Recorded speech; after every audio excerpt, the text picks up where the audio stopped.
into leveling up. I think that's where the current market is going now with people, their ideas, their visions. So the foundation of that is just making sure that you have your business structure properly formatted, that you cross all your T's and dot all your I's, as they used to say. So I'm just gonna go through some quick, like, enhanced DIY checkpoints that every entrepreneur, business owner should look into. The first biggest thing is, with people doing a lot of remote work, a lot of digital platforms are now coming about. You must select the state that you want to operate your business in. No matter where you're doing business, you are operating from some state, theoretically, in terms of who you're registered with, who you're filing with. The first thing you want to do is select your state. You always want to visit your Secretary of State's website or your Division of Corporations website to see what their filing forms are, what instructions they give. Due to COVID, new procedures, a lot of Secretary of State websites now have online filing. So you can file your business online and you receive your registration documents in some states, the next day. Illinois is like 10 days. But the great thing about Illinois, they just reduced their filing fees from $500 to $150. So even in the entrepreneurship market, we're kind of seeing states decrease the fees that they charge people, making it easier and more affordable for entrepreneurs to launch their businesses. Second important piece is to have an operating agreement drafted. This is a document that basically states how you own your company, how you manage your company, how you split your profits, how you report your losses, and any other factors that come up as far as succession planning or the transfer and title of the business to other people, or even adding new members to their company. Right now, what we're seeing is a exponential growth of entrepreneurial companies that are expanding. People are scaling up in business, which means they're hiring new employees. And if you are a small business and you're giving equity away, the operating agreement is essential to how that governs your company. The next important thing that people overlook, but is very crucial to running a business, is a EIN number. That is an employment identification number that is used to identify your business with the IRS for tax purposes. And with that, I'm sure, financial advisor Al could, dive into this, but every business type has a different tax structure. If you would like more information on that, feel free to reach out to any of us, myself, Attorney Lee, or Al, that can give you different viewpoints on taxes, structuring, and how to properly report your business based on the type. Key phrase, the second, properly report your business. Key phrase, properly. Indeed it is. A lot of people read a lot of sources and these links, and it doesn't give them enough information. There are some of the third-party companies too that do incomplete formations of businesses. I believe in personable service. I believe in people hearing and seeing the people that are going to do the services for you. And I think that's always best. But the biggest key now is business licenses and permits. In order to run a certain business, you have to have a certain license or permit issued by your regulating authority, which could be your Division of Corporations or your Secretary of State, depending on the state that you're in. For example, hair salons, barbershops, they have to have certain cosmetology licenses for the entire business, and then they may require that each barber has a particular license. Whether it renews in a certain date, it expires in a certain date. That's very key. A lot of startup entrepreneurs, businesses get shut down in mid-operation because they don't have the proper licenses to conduct business. So you always want to go to your Secretary of State's website, your Division of Corporations, or if you're in the Commonwealth website, to determine what licenses you need. There's normally a nominal fee, and it's an application based, just small information about your business. You fill it out, submit it, it gets reviewed, it gets approved, bam, you're ready to do business the right way. So operating agreement is what you'll need, your EIN number, which helps you for your tax identification, your articles of organization, or whatever the state calls the filing form. Sometimes it's a certificate of formation for a limited liability company. in your business permits or licenses. Lastly, on the business models, you want to understand your targeted audience. In starting any business, you need to know your market, where you're going to spend your time forwarding that energy, the material, and the content to promote your business. And you need to understand your market's behavior. So your target's behavior, your consumers, where do they spend their time, whether it's online, what platforms do they spend majority of their time on? Because if you can't reach them, then you can't sell the product or the service. So those would be the key things for any entrepreneur launching their business. Of course, branding and intellectual property is a little bit more of a thorough road to walk down. But foundation-wise, you want to understand your consumer. You want to make sure your paperwork is properly filed, and you want to make sure you're filing in a state where you're going to conduct business. And that's the enhanced DIY LLC checklist. So do I need insurance? Depending on the business type, you may need insurance. So let's just say attorneys. Our insurance is different. Or for a food truck. Have, malpractice. For a food truck, I would say general liability insurance is always good for the following companies. Anything dealing with cosmetics, anything dealing with human consumption, it's always good to have a general liability insurance. Okay. Because as you produce your food or produce your products, you don't necessarily know who's allergic to what.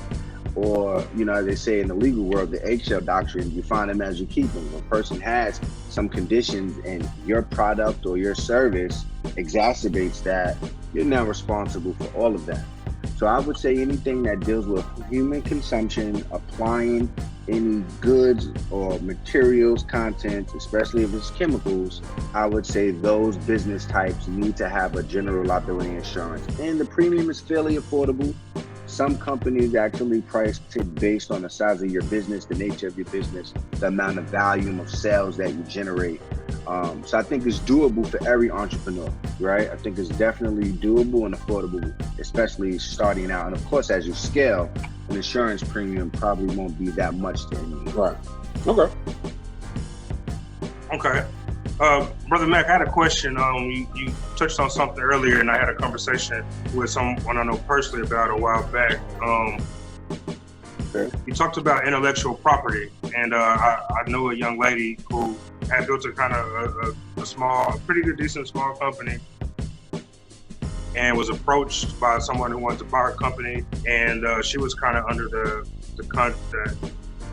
the belief that I guess they were kind of buying some contract that she already had, and that she could continue to go work and do her thing, with new people that just wanted, her current book of business. But according to the contract part, it spoke about intellectual property and how they were acquiring that as a part of it.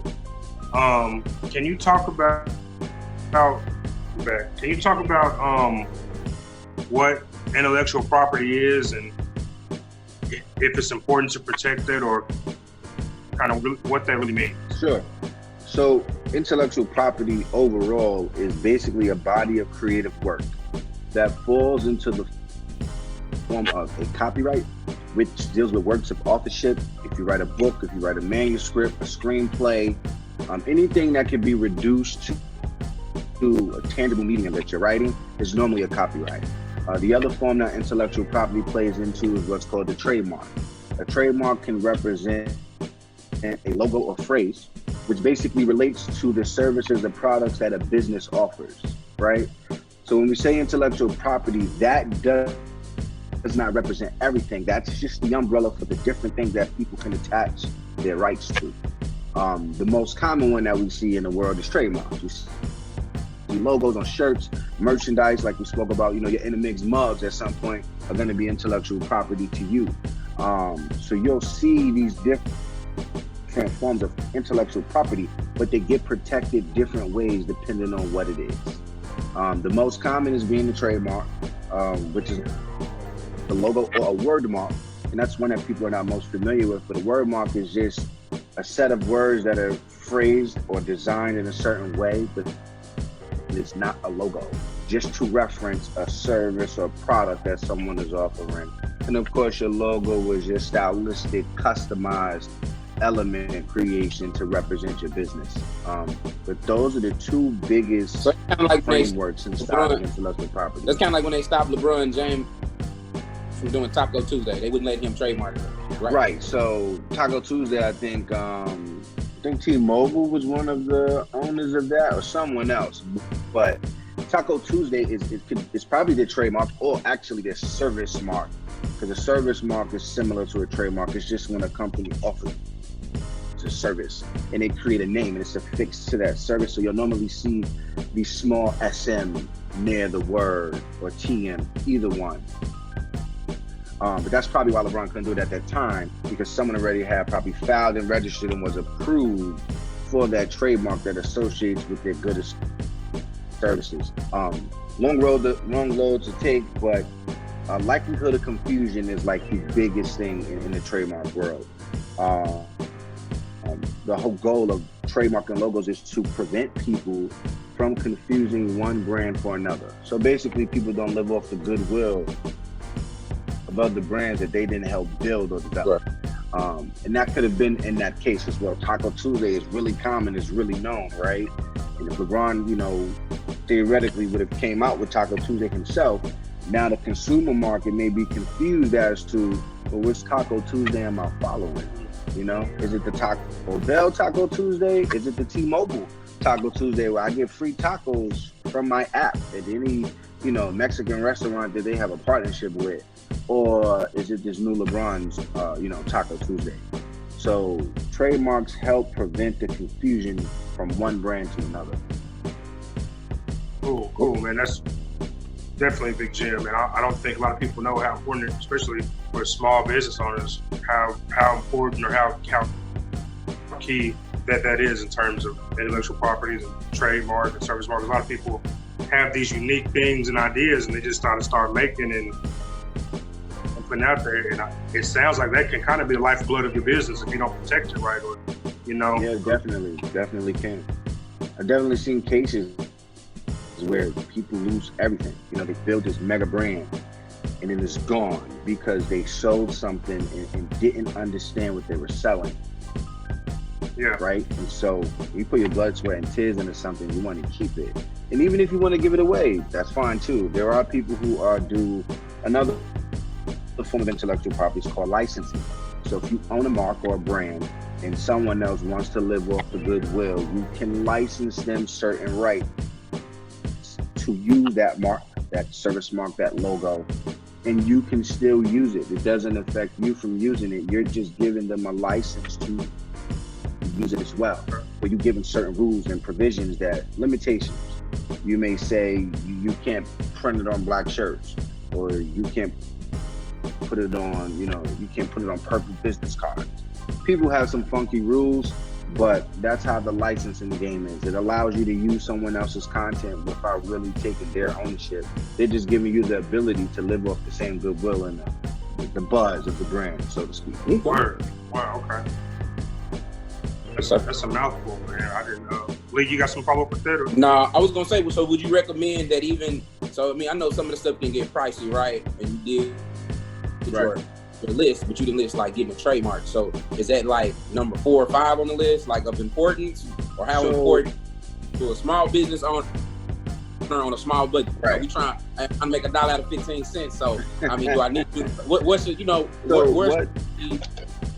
Yeah. I mean, the reason why I didn't mention it in that initial checklist, because if your foundation with your business isn't right, more than likely you trying to do a trademark poses more of a difficulty, right? So we make sure that our upcoming and emerging, even existing entrepreneurs, you have to, after hearing these insights, we go back and restructure things. If you have that situated, it'll be easier to do trademarks later on, because Absolutely. The foundation of your business is actually set the way it's supposed to be. Do I recommend people doing trademarks straight out? Not necessarily. Here's why, and here's also some alternatives that I've worked with my clients and that I've done. Most people now creating trademarks are for like e-commerce services that are digital, right? Especially current trends of the world, how COVID has caused us to make a lot of adjustments, right? And social distancing and how people are just doing, you know, day-to-day operations. So a lot of people are creating digital products, whether it's print apparel, on demand, whatever you call it, it's online. You couldn't wait to see if your brand becomes, you know, quote unquote, worth trademark. A lot of people do it. They'll start a business, they'll give it a 6 month to 1 year span and say, I want to see the success in this time period. And if it truly succeeds and reach markets, whether that be, you know, interstate or internationally, then I'll go ahead and I'll trademark it. But a lot of people like to test the waters first. I mean, not that it's trademark is expensive, but the process in itself is just, it could be tedious. Some have viewed it as tedious. It can be streamlined, but that's not at the control of the applicant, right?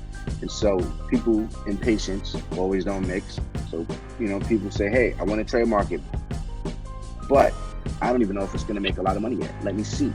The same with business. A lot of people come out with products and don't form businesses, which I don't recommend because they don't have the protections of that business formation. But a lot of people will put a product in the market, see how it performs, and then later develop everything else and do the proper paperwork. So I think you can treat a trademark the same way. The issue is the longer you wait, the more opportunity for someone else to register the same trademark or something similar. First in time, first in right. So in the trademark world, the first to file is normally the person that'll have priority. So, you know, that waiting can become detrimental at some point, depending on how long you're waiting.